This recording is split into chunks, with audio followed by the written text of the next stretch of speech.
Who am I and who are you? We're going to be talking about hierarchies and relationships, relationships to each other as man and woman in biblical gender equality, and also our relationship with God as man and woman. And we're going to see what the Bible has to say about it tonight, because in the introduction that I did last time, we didn't really get into the Bible very much. And that's why we're all here. So that's what we're going to do. Has gender equality been achieved? In the last half century alone, this is shocking to me. More women than girls have died from gender discrimination than all the men who died in all the battles of the 20th century.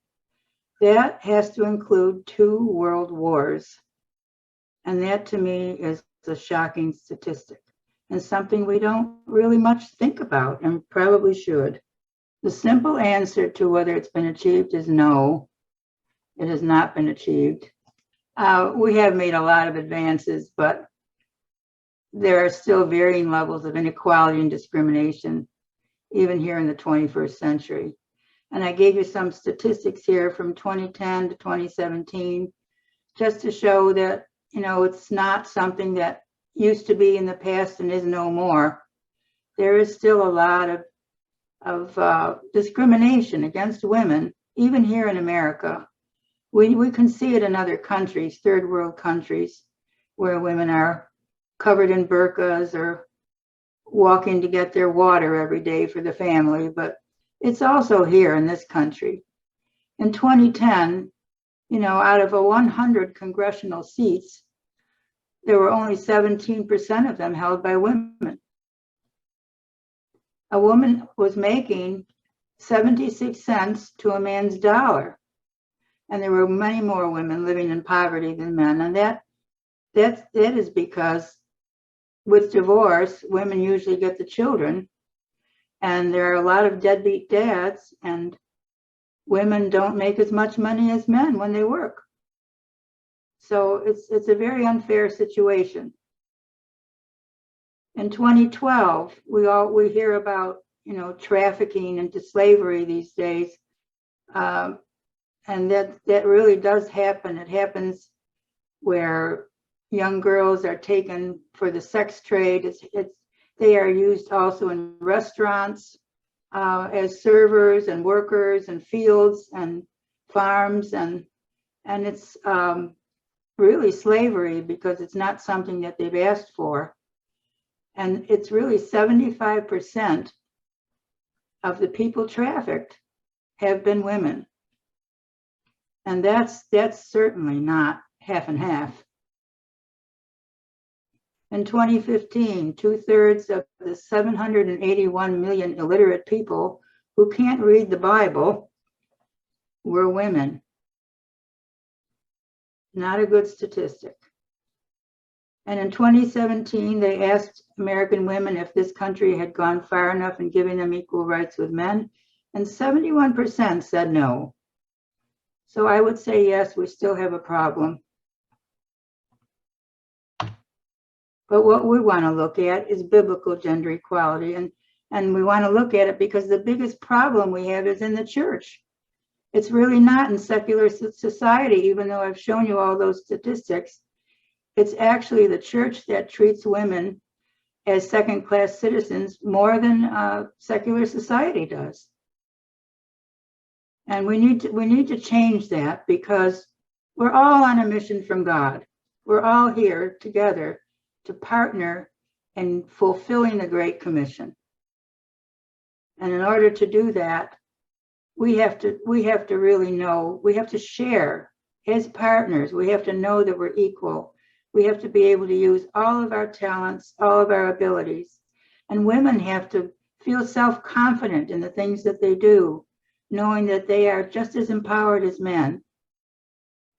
And they have to be given license to do those things. And I want to thank, Bob and Alana here for giving me this platform, because this is one way in which I am sharing, and it's really appreciated. I want to thank David Manning for allowing me to use his Zoom, and all of you for coming. I appreciate all of that. We're going to look today at the first quadrant of this little chart. In the beginning, Genesis 1 and 2.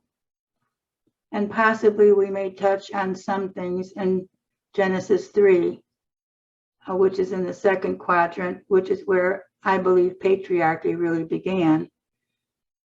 And that is when women lost their status as equals. And we see here in the third quadrant where after the resurrection of Jesus Christ, our Lord, then things started to change back to normal again. And hopefully that there will be more equality. But I don't think we're going to see it in full until, of course, we're in the new heavens and the new earth back in the age to come. But we can keep working for it. So is there a hierarchy in the Bible? Yes, there is. But it's not a patriarchal hierarchy. That is not what God created. He did create one, though. And first and foremost, He's on top. God is the Most High. I don't think there's any question we have about that. I've given us the verse here of 1 Corinthians 15, 27, 28. For He has put all things in subjection under His feet. That is, God has put all things in subjection under Jesus' feet. But when God says all things are put in subjection, it is clear that this excludes the Father, who put all things in subjection to Him. God is Most High, and we can find many, many, many verses that show us that. I don't think anyone has any doubt about that.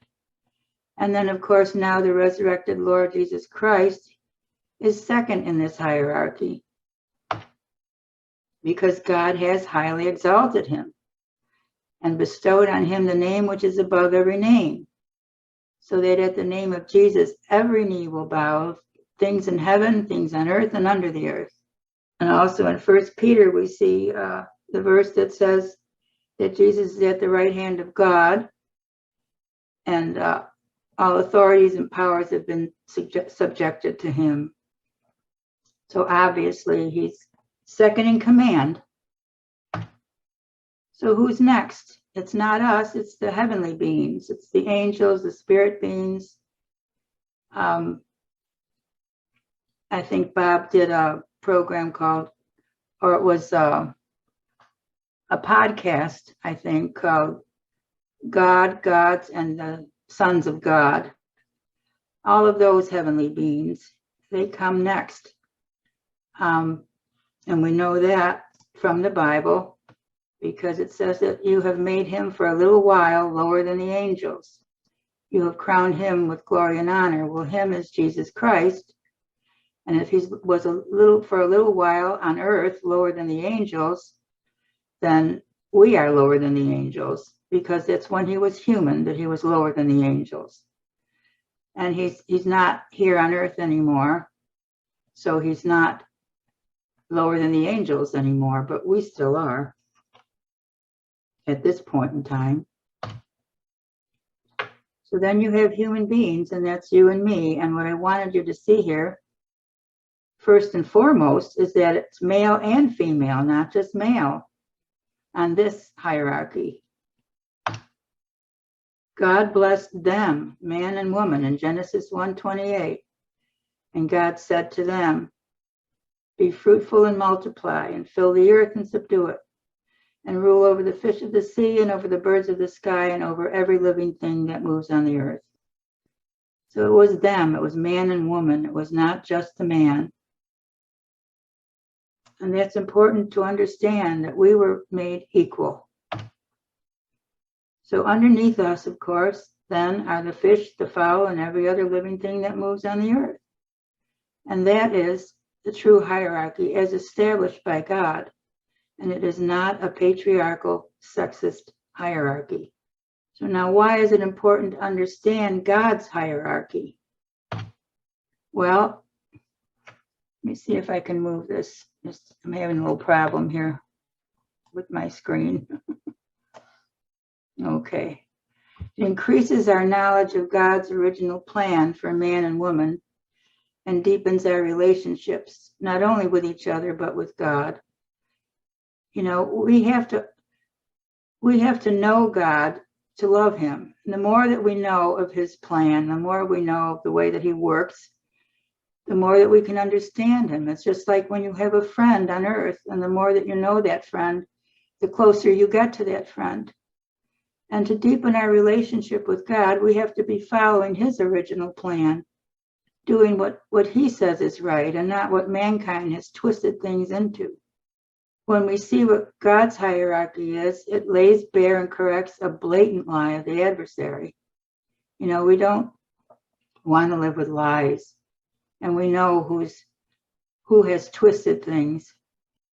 It allows females to enjoy their rightful God-given place in life, not above males and not pridefully, but equitably. You know, women should not want to lord it over men any more than men should want to lord it over women. It should be something where we're partners. It significantly enhances problem resolution by allowing male and female brains to join forces. In my book, How Does God Really Feel About Females?, I have a whole chapter on men's and women's brains and how they work. And they work very compatibly. God has set them up in a way so that if the man and the woman together try to solve a problem, the problem will be more ideally solved than if they do it alone. And it's amazing how intricately and beautifully it works. It produces happier families. That goes without saying. It lessens the divorce rate. It enriches the marital experience. It makes happier children, too. It reduces crime rates for rape and murder and incest and domestic abuse and stalking and human trafficking. All of these things make God happier, I'm sure, when we reduce these rates. And it empowers females who are equally important to the ministry of reconciliation by making them just as spiritually responsible for their actions as males. And I have put the word responsible here very purposely because women need to understand that men are not responsible for their spiritual lives. They are responsible. They are equal under God, equally responsible for what they do or do not do in the body of Christ. In the body of Christ in the Church of God. So moving on, I wanted to see whether God is a man or a woman. And I think we all know that God is holy and God is spirit. He's not a man. He's not a male. He's certainly not a female goddess, which I know a lot of feminists have tried to turn him into one, but he is not one. And he's certainly not androgynous, not male and female, and he's not woke. He is Yahweh. He is I will be what I will be. I am that I am. He is the tetragrammaton. He is holy and he is spirit. Now the Hebrew noun for holy, Kodesh or Kadash, is in the masculine gender in Hebrew, but the word for spirit, Ruach, is feminine gender. So God can have words used in Hebrew that are either masculine or feminine gender, but that doesn't mean that he's a man or a woman. And we know he's referred to many times in the Bible as Father, yet we know from Numbers that he's not a man, because Numbers 23:19 says God is not a man that he would lie. But yet God is certainly called Father by Jesus. He did father Jesus through Mary, and we call him Father. And as we are adopted into his family, we are his children, and he is our Father. And that's what I call him. That's what Jesus calls him, and I have no problem with that at all. But we know that he's not a human form. in Deuteronomy, Moses said, "So be very careful," speaking to the Hebrews, "since you did not see any form on the day the Lord spoke to you at Horeb or Sinai from the midst of the fire, so that you do not act corruptly and make a carved image for yourselves in the form of any figure, a representation of male or female. Not male, not female." And in Romans 1:23, they exchanged the glory of the incorruptible God for an image in the form of corruptible mankind. That's certainly not something God likes at all. He doesn't want to look like a male or a female. God is holy and he is spirit. And I did give us some information here just because I thought it was interesting about grammatical gender in ancient Hebrew, that it doesn't always agree with sexual identity. And God has so many descriptive traits and attributes in the Bible that are defined. Some of them are feminine gender in that language, and some are masculine. And this little piece here from Erica McNair, she wrote this for Christians for Biblical Equality International, which I think Bob has talked about as a really good source if you're interested in biblical gender equality. They have a wonderful website. But she wrote this, and Erica wrote this in the Priscilla papers there, I believe.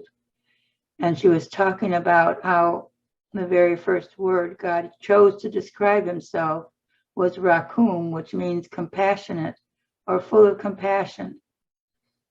Now, that was the very first word that he chose to describe himself.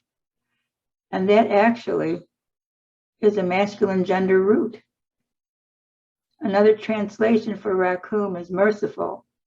It appears 13 times in the Hebrew scriptures and is used almost exclusively in reference to God. To better understand God's compassion and mercy, we look at the noun that rakum is built on, which is rakam, and it is a masculine gender root.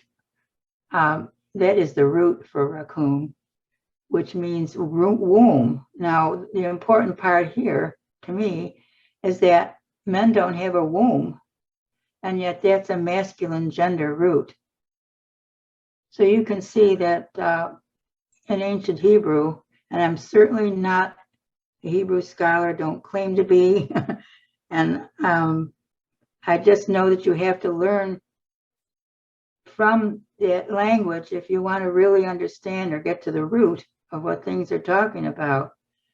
So I try to learn as much as I can, but I certainly am not anywhere near a scholar.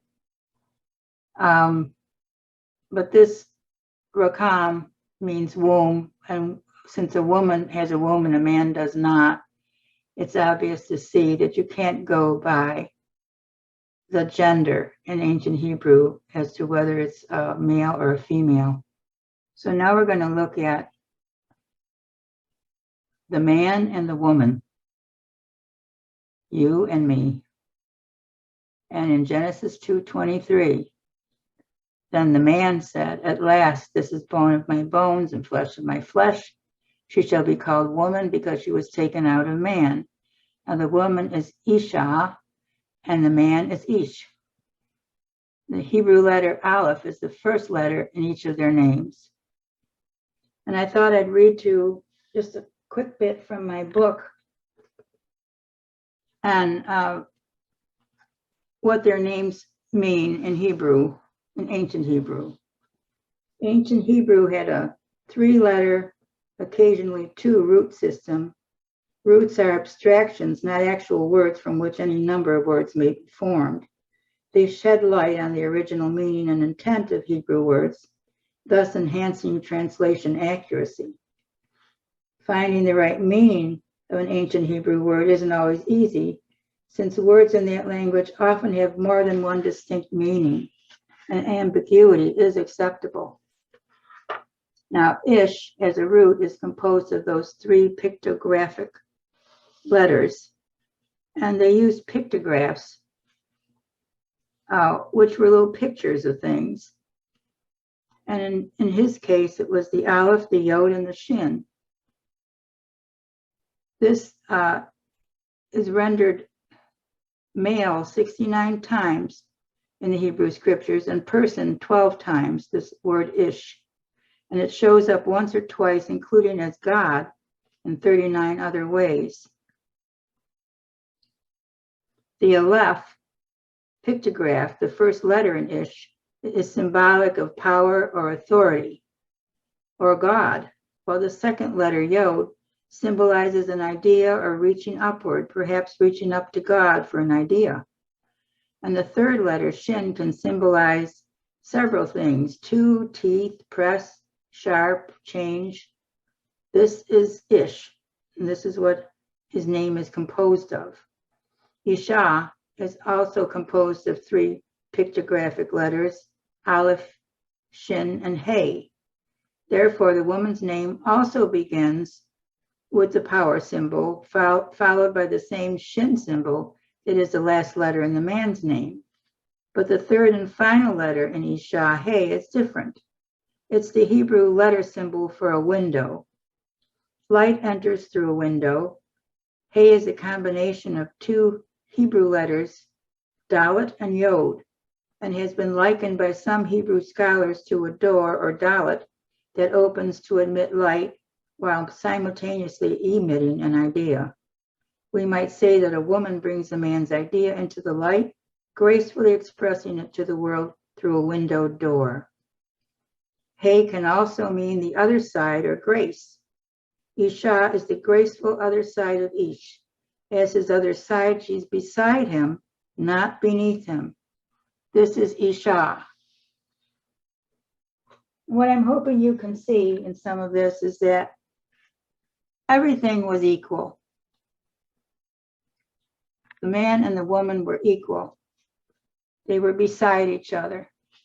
And then we come to the name Eve, which is from the primitive Hebrew root kava, meaning to live or to declare, express, or show. And Adam comes from the Hebrew word meaning earth or ground. It can also mean rosy. It has something to do with blood and blushing. And down at the bottom here in Lamentations 4:7, I've got a verse that shows you how in the Hebrew it used to function poetically, and the ruddy body and rubies, their polishing was of sapphire. Boy, I'm wrong on what I'm saying here. This is just to show you that the ruddiness in the body was rubies. That ruddy was, the word is Adam there. And the word Adam means ruddy because the Hebrew word dam means blood. Anyhow, I messed that up a little bit. I'll fix it later. we'll come to another word where I should have remembered the poetic process, I think. Sorry about that. Anyhow, Ish and Isha resembled God. God made them to resemble him. What does that mean? Well, in Genesis 1:27, God created mankind in his own image. And that word image is salam in Hebrew. It's hope I'm pronouncing that correctly. And I've given you the Brown Driver Briggs lexicon explanation of that word. And it's of God's making man in his own image, its resemblance. In the image of God, he created him, male and female, he created them.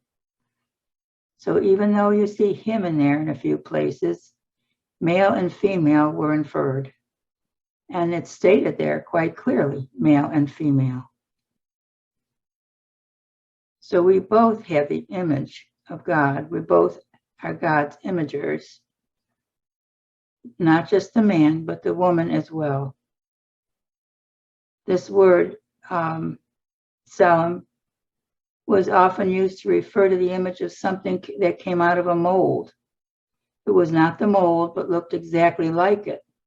In other words, the finite man was created in such a way as to reflect the infinite God as much as that is possible. And I like the explanation that Michael Heiser uses in his book. I've got Supernatural here. I thought I'd read that to you quickly. The image of God isn't an ability given to us by God like intelligence. We can lose abilities, but we cannot lose the status of being God's imager. That would require not being human. Every human from conception to death will always be human and always be God's imager. This is why human life is sacred. How do we represent God? God is the high king of all things visible and invisible. He rules. He shares that rule with his family in the spiritual world and the human world. We're here to participate in God's plan, to make the world all he wants it to be and enjoy it with him. Jesus is the ultimate example of representing God. He's called the image of the invisible God in Colossians 1:15, and the exact imprint of God in Hebrews 1:3. We are to imitate him for that reason. So it's not just the man who's supposed to be the image of God. It's the man and the woman.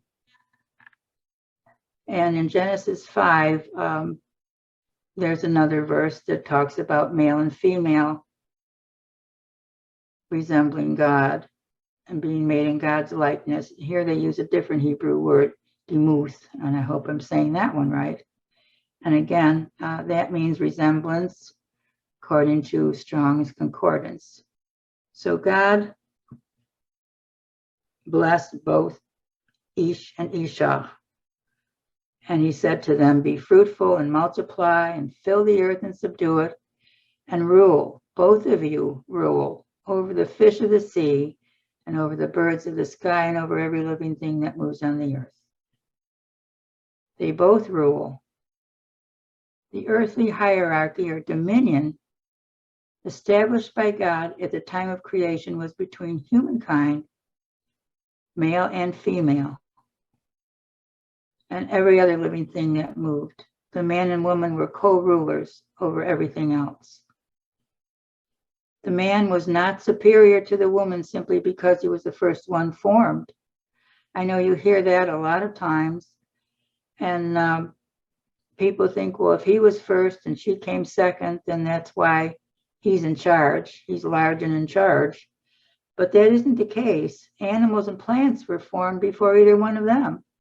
But obviously, they're not superior. Is a dog or a cat superior to you? Is a fish? How about a blade of grass? Neither animals nor plants can image God. And we know in 1 Timothy, it talks about women and men. It talks about Gnosticism, actually, and it has to do with people saying that Eve was made before Adam, and it's really not true. And when we get to the Christian scriptures, I can possibly show you a whole lot more about that. But Eve was not made before Adam. Adam was made before Eve, or Ish before Isha. The whole point here is that there is not a top-down hierarchy from male to female. God did not set one up, and it doesn't exist. This is biblical gender equality as ordered and established by God. So now let's look at that strange little problem we have with the words help and meet that we hear about all the time. I've given you a whole bunch of translations here, versions of the Bible.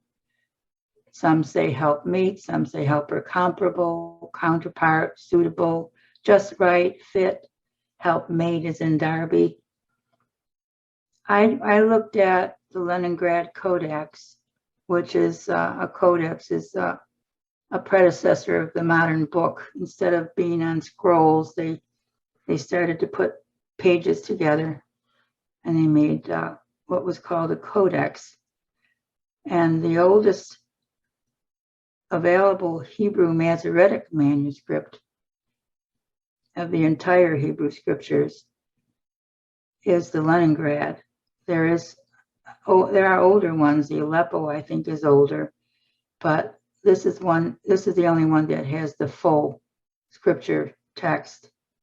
And so I went to the Leningrad Codex to look for what it had to say about the words helper and comparable, or help meet. And I've given you the Hebrew and the words from the Leningrad Codex here.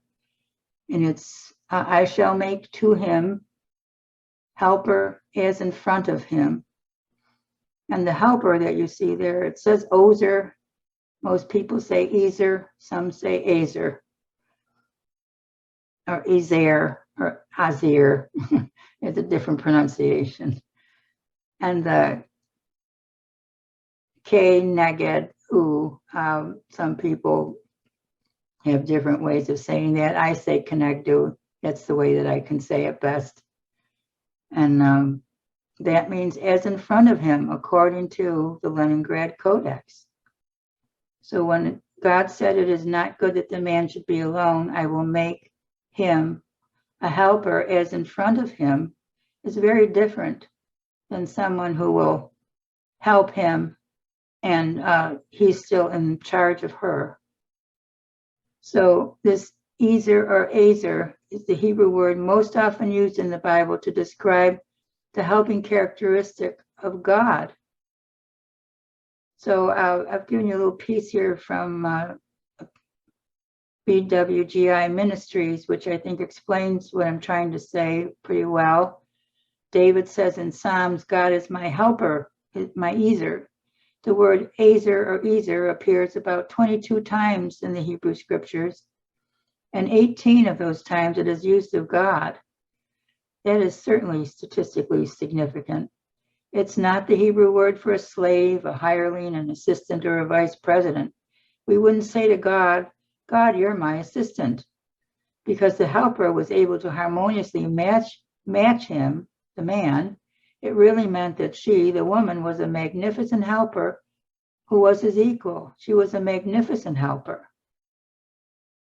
Nothing wrong with being a helper if you're, helping each other. And then in Deuteronomy, of course, this is where I was thinking about the poetic writing, and I got a little caught up earlier. It shows that the word help, or Ezer here, because of Hebrew parallelism, is the same as majesty, the sword of your majesty. The shield of your help, the sword of your majesty, is a Hebrew parallelism. And it's a function of the poetic writing. There's a great deal of poetic writing throughout the scriptures, as we hear from Mr. Wasung all the time. And you can see that word is parallel to the word majesty here. And it comes from the Strong's word azar or ezer. Azar is the root, and it means to surround, protect, aid, and succor. So the woman kind of surrounds the man. And we know there's no such word as help meet. That does not exist. The word meet in Hebrew can mean an encountering or opposite. It's important to know these things because they help you to understand that this is truly the way God set things up. He did not make women under the thumb of men. So William Holiday, I've been reading one of his books called Long Ago God Spoke. I just bought that recently. But he wrote an Aramaic and Hebrew lexicon. And I've given you the name of it down at the bottom of this page. And in it he states that the KE is a particle of comparison, as in like, and that it expresses identity. Some words in its semantic range are as much as, suitable to. When comparing two things, one is as much as or like the other. So it's like ish is as much as or like isha. The preposition neged can mean opposite, counterpart, in the presence of, in front of, corresponding to, before, etc. Hence, the Ezer that God provides is comparatively the counterpart of Ish, the one who stands eye to eye, who fits as a dovetail, a complement that makes the other whole. And she could very well be in front of him or beside him, in the presence of, opposite him. So here we have a little piece from Praxis magazine. The Almighty notices with a fatherly compassion it is not good for humanity to be alone. I will make a helper opposite to him. And there's our words, Hebrew words. The Hebrew word neged derives from the root ngd, to be conspicuous and visible. Hence the meaning in front or opposite, namely something which is visible. The whole phrase may be rendered, which is in front of him and obvious to him. The Targum Pseudo-Jonathan follows closely the Hebrew text, reading opposite to him. And a Targum is an Aramaic explanation of the Hebrew scriptures, something like a commentary. So Isha was a light in a window that Ish could not fail to see. She stood opposite him or in front of him or by his side, but not below him in a human hierarchy. She was much more important than an afterthought because he was lonely. According to God's word, females were not made for the use of males. They were made to encounter males appositionally, side by side, as dovetails, counterparts, and equals. And I hope we all can agree with that by now. So now let's look at that word rib. I've given you a picture here of Spencer Tracy and Katharine Hepburn, and they're not seeing eye to eye, even though they're looking in each other's eyes and standing opposite each other.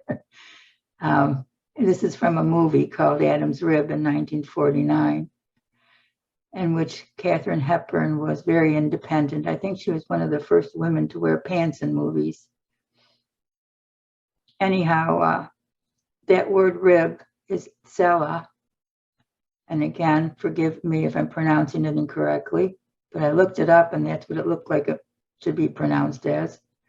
And it can also mean side. It can mean rib or side. So in Genesis 2:21-23, so the Lord God caused a deep sleep to fall upon the man, and he slept. Then he took one of his ribs or sides and closed up the flesh at that place. And the Lord God fashioned into a woman the rib or side which he had taken from the man and brought her to the man. Now Strong's Concordance shows us that it can mean either rib or side. And we know that physically men and women have an even number of ribs. Men are not missing one. The woman was taken from the man's side, not his rib, to be his equal partner.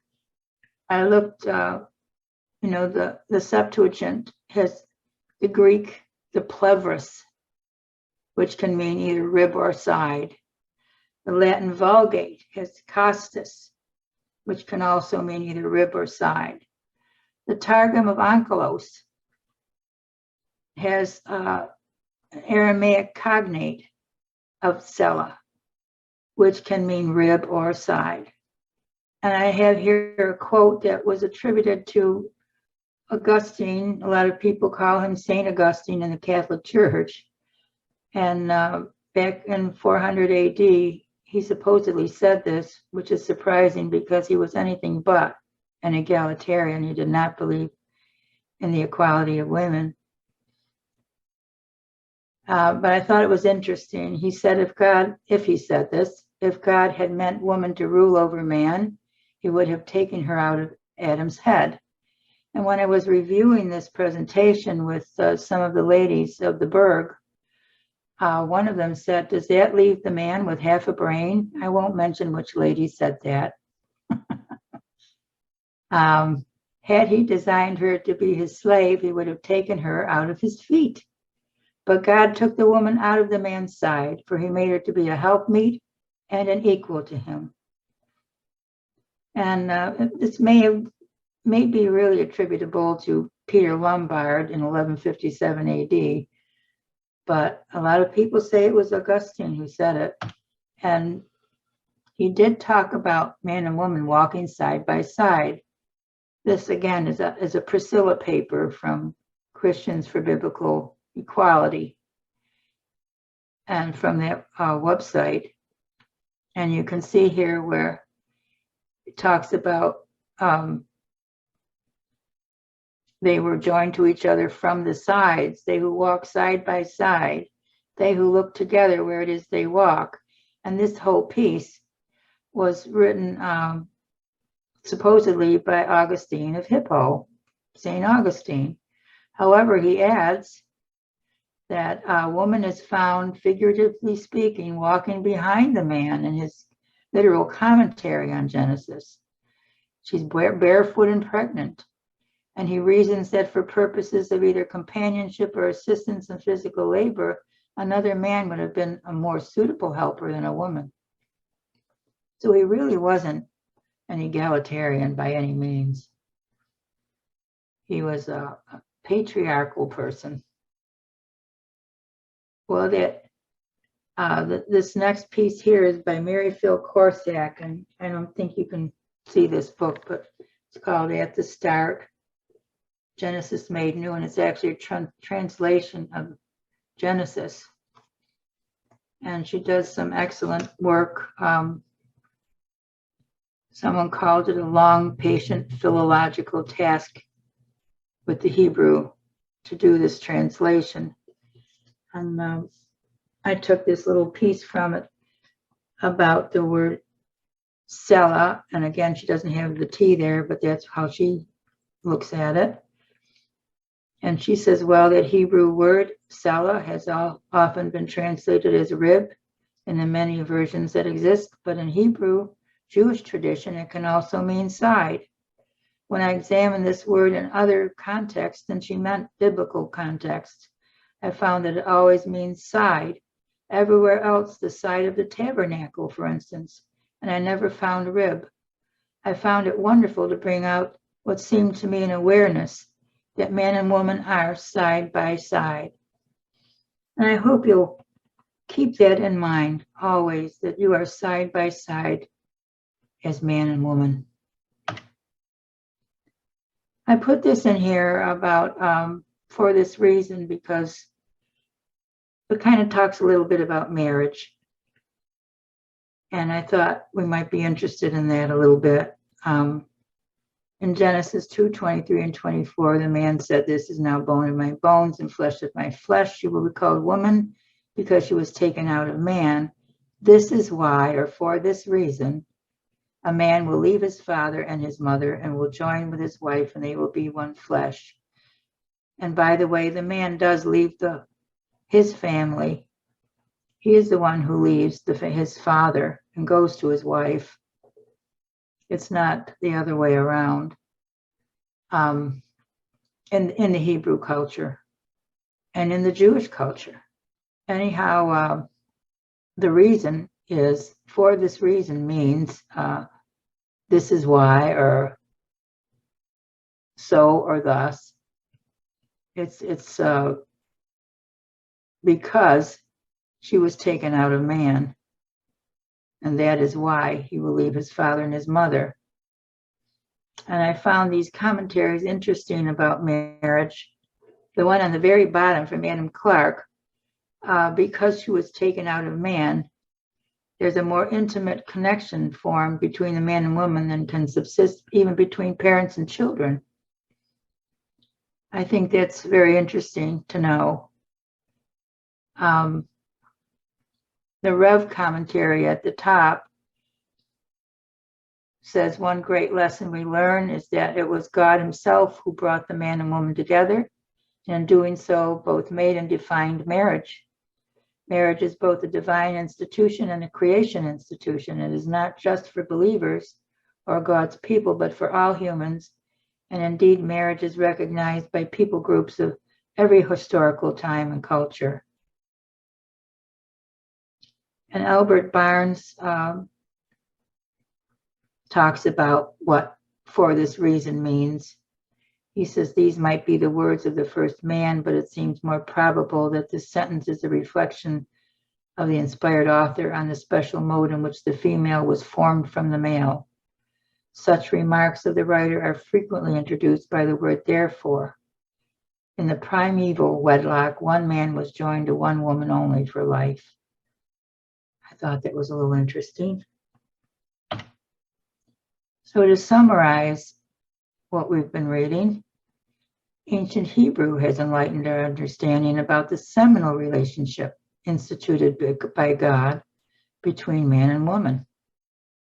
Isha was side by side with Ish. She was the up to his down, the left to his right, the substrate to his enzyme, the bearer of fruit from his bough.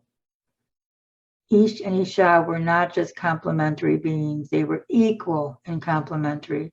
They were made by God to harmonize, balance, complete, and sharpen one another, not to compete with each other. God did not make one responsible for the other.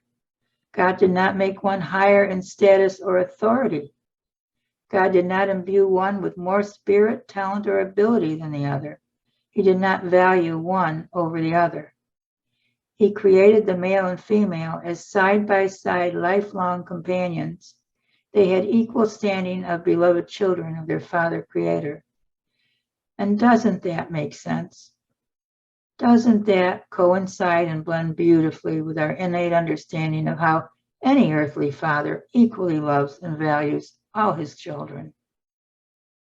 The roles of male and female as ordered by God have always been equal and complementary, not merely complementary. I'd like to end with this video, which I think will hopefully give you a laugh or two, but will help the men in the audience see why they need to support biblical gender equality as much as women do. Now, Michael Kimmel is a teacher of sociology in, I think, California. He's married, he has a wife named Amy and a son named Zachary, and I think you'll enjoy this. It's not very long. It's about 10 or 15 minutes tops. And then we'll be done. So here we go. Let's hope it works.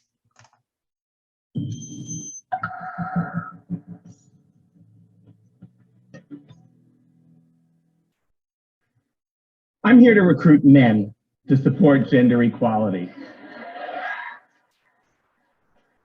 Wait, what? What do men have to do with gender equality? Gender equality is about women, right? I mean, the word women, the word gender is about women. Actually, I'm even here speaking as a middle-class white man. Now, I wasn't always a middle-class white man. It all happened for me about 30 years ago when I was in graduate school. And a bunch of us graduate students got together one day and we said, you know, there's an explosion of writing and thinking in feminist theory, but there's no courses yet. So we did what graduate students typically do in a situation like that. We said, okay, let's have a study group. We'll read a text, we'll talk about it, we'll have a potluck dinner. So every week, 11 women and me got together. We would read some text in feminist theory and have a conversation about it. And during one of our conversations, I witnessed an interaction that changed my life forever. It was a conversation between two women. One of the women was white and one was Black. And the white woman said, this is going to sound very anachronistic now, the white woman said, all women face the same oppression as women. All women are similarly situated in patriarchy, and therefore all women have a kind of intuitive solidarity or sisterhood. And the Black woman said, I'm not so sure. Let me ask you a question. So the Black woman says to the white woman, when you wake up in the morning and you look in the mirror, what do you see? And the white woman said, I see a woman. And the Black woman said, you see, that's the problem for me. Because when I wake up in the morning and I look in the mirror, she said, I see a Black woman. To me, race is visible. But to you, race is invisible. You don't see it. And then she said something really startling. She said, that's how privilege works. Privilege is invisible to those who have it. It is a luxury, I will say, to the white people sitting in this room, not to have to think about race every split second of our lives. Privilege is invisible to those who have it. Now, remember, I was the only man in this group. So when I witnessed this, I went, oh no. And somebody said, well, what was that reaction? And I said, well, when I wake up in the morning and I look in the mirror, I see a human being. I'm kind of the generic person. You know, I'm a middle-class white man. I have no race, no class, no gender. I'm universally generalizable.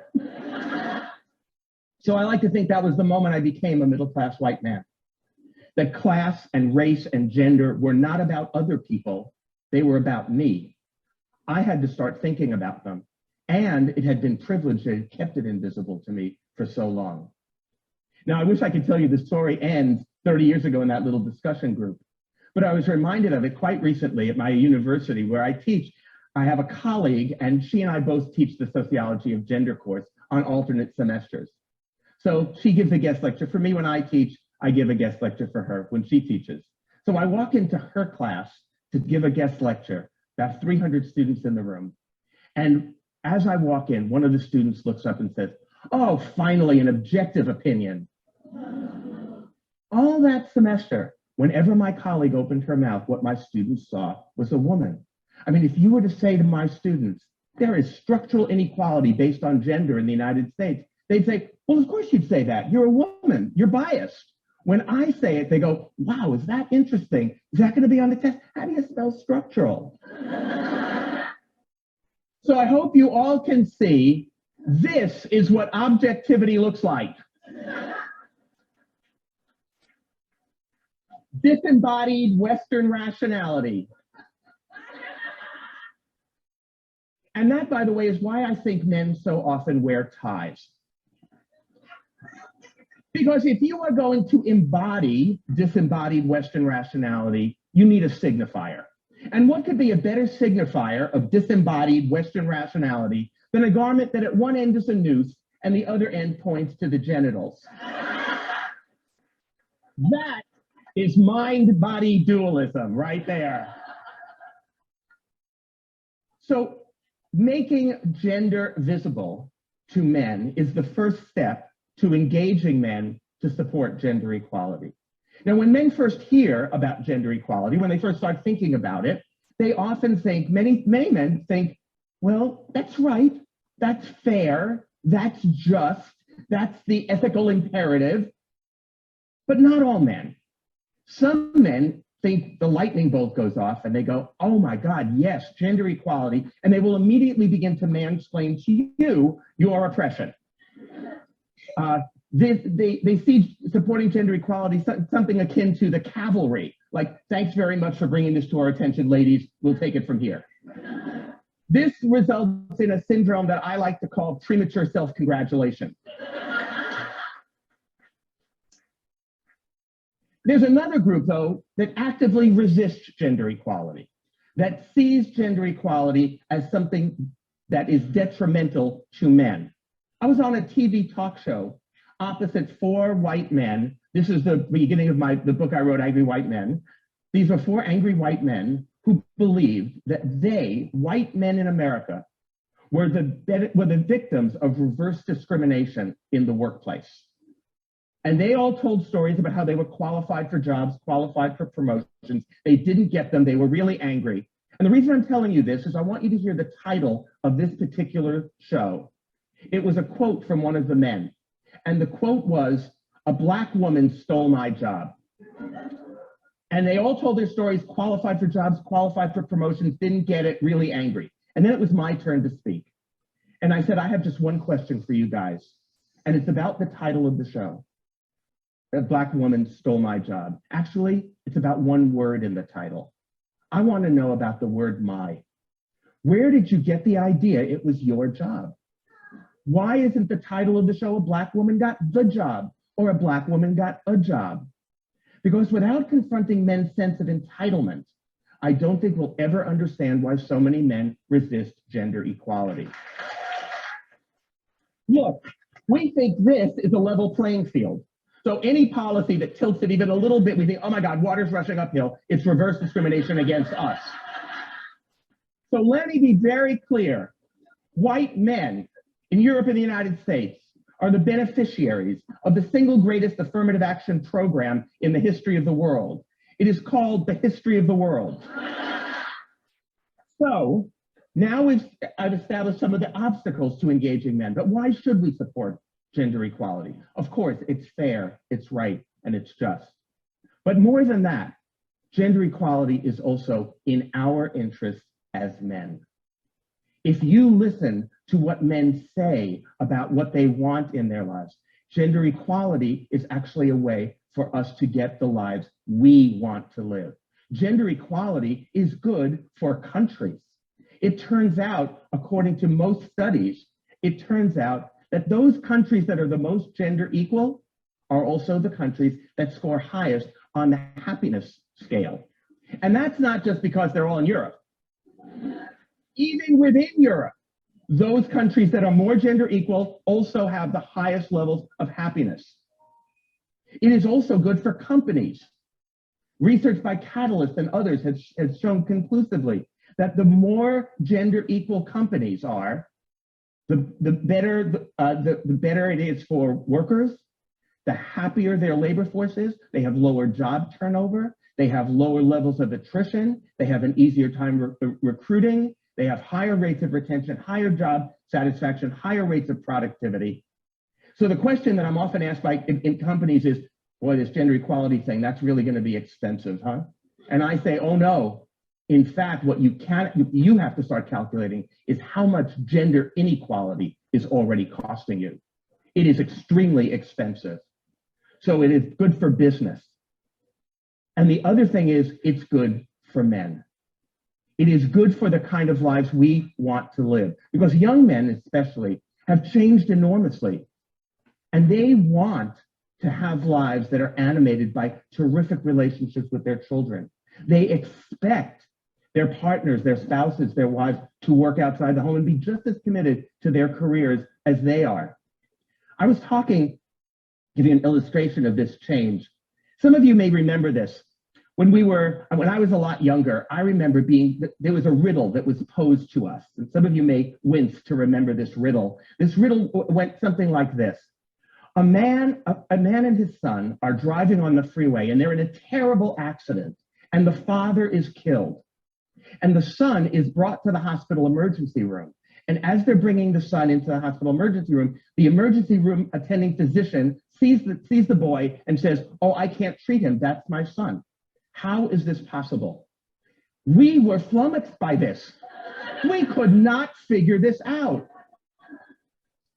Well, I decided to do a little experiment with my 16-year-old son. He had a bunch of his friends hanging out at the house watching a game on TV recently. So I decided I would pose this riddle to them just to gauge the level of change. Well, 16-year-old boys, they immediately turned to me it's his mom, right? No problem, just like that. Except for my son, who said, well, he could have two dads. That's an indicator of how things have changed. Younger men today expect to be able to balance work and family. They want dual career, dual carer couples. They want to be able to balance work and family with their partners. They want to be involved fathers. Now, it turns out that the more egalitarian our relationships, the happier both partners are. Data from psychologists and sociologists are quite persuasive here. I think we have the persuasive numbers, the data to prove to men that gender equality is not a zero-sum game, but a win-win. Here's what the data show. Now, when men begin the process of engaging with balancing work and family, we often have two phrases that we use to describe what we do. We pitch in and we help out. And I'm going to propose something a little bit more radical. One word: share. Because here's what the data show. When men share housework and childcare, their children do better in school. Their children have lower rates of absenteeism, higher rates of achievement. They are less likely to be diagnosed with ADHD. They are less likely to see a child psychiatrist. They are less likely to be put on medication. So when men share housework and childcare, their children are happier and healthier. And men want this. When men share housework and childcare, their wives are happier. Well, duh. Not only that, their wives are healthier. Their wives are less likely to see a therapist, less likely to be diagnosed with depression, less likely to be put on medication, more likely to go to the gym, report higher levels of marital satisfaction. So when men share housework and childcare, their wives are happier and healthier. And men certainly want this as well. When men share housework and childcare, the men are healthier. They smoke less, drink less, take recreational drugs less often. They are less likely to go to the ER, but more likely to go to a doctor for routine screenings. They are less likely to see a therapist, less likely to be diagnosed with depression, less likely to be taking prescription medication. So when men share housework and childcare, the men are happier and healthier. And who wouldn't want that? And finally, when men share housework and childcare, they have more sex. Now, of these 4 fascinating findings, which one do you think Men's Health magazine put on its cover? Housework makes her horny. Not when she does it. Now, I will say, just to remind the men in the audience, these data were collected over a really long period of time. So I don't want listeners to say, okay, I think I'll do the dishes tonight. These data were collected over a really long period of time. But I think it shows something important. That when Men's Health magazine put it on their cover, they also called it, you'll love this, shore play. So what we found is something really important, that gender equality is in the interest of countries, of companies, and of men, and their children, and their partners. That gender equality is not a zero-sum game. It's not a win-lose. It is a win-win for everyone. And what we also know is we cannot fully empower women and girls unless we engage boys and men. We know this.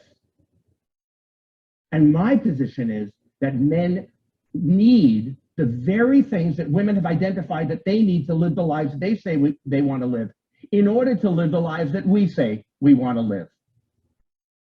In 1915, on the eve of one of the great suffrage demonstrations down Fifth Avenue in New York City, a writer in New York wrote an article in a magazine.